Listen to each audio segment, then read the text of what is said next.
I have determined that it is time to officially recognize Jerusalem as the capital of Israel.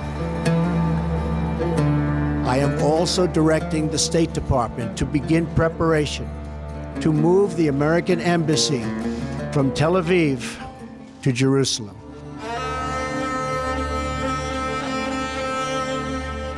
Donald Trump's 2017 announcement that the United States would recognise Jerusalem as the capital of Israel and a foreshadowed moving of the US embassy there hit a hot button of Middle Eastern politics. It was welcomed by Israel, but rejected by 14 out of 15 members of the UN Security Council in a vote, ultimately vetoed by the US, which called on nations to not move embassies to the ancient city. Those in favour of the draft resolution, please raise their hand. 10 months later, as a new Prime Minister, I believed it was important to ensure that Australians and others had a much clearer picture of my broader position on these issues. Trump's moves were to be echoed in Australia. Scott Morrison publicly flirted with the idea of recognising West Jerusalem as Israel's capital and of moving our embassy there from Tel Aviv, while stressing there was no actual decision. So, no decision has been made in regarding the recognition of a capital or the movement of an embassy.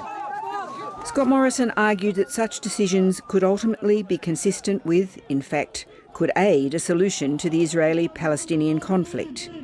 And he insisted the government was considering the issue separate to whatever the United States was doing. I have made this decision without any reference to the United States. Australia makes its decisions about its foreign policy independently. We do so in our own national interests, consistent with our own beliefs and our own values. But it was highly contentious at the time for two reasons. Conspicuously, the move was foreshadowed just 4 days before a by-election in the Sydney seat of Wentworth, where there is a large Jewish community. Second, the decision caused uproar among near neighbours, particularly Indonesia and Malaysia. The then opposition was not impressed. Well, I think today we saw just how desperate Scott Morrison is. We saw that this is a bloke who's prepared to play with the national interest if he thinks it's in his political interests. 2 months later, the Morrison government confirmed it would recognise West Jerusalem immediately, but not move the embassy from Tel Aviv.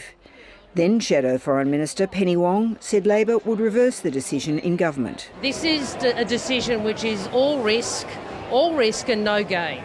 Throw forward almost 4 years and Labor is now in power, and Penny Wong is now the Foreign Minister. But the new government, as of the start of this week, had not formally changed policy. As a result, the policy set out on the Department of Foreign Affairs and Trade website continued to say Australia recognised West Jerusalem as the capital of Israel and looked forward to moving its embassy there too. Late last month, British Prime Minister Liz Truss signalled her controversial plans to move the UK embassy to Jerusalem, prompting Guardian journalist Daniel Hurst to contact the government to clarify its position. 5 days later, the reference on the departmental website disappeared. Sources tell 7:30 this was because of the realisation the statement didn't reflect the new government's position. But there also had not been a formal cabinet decision taken.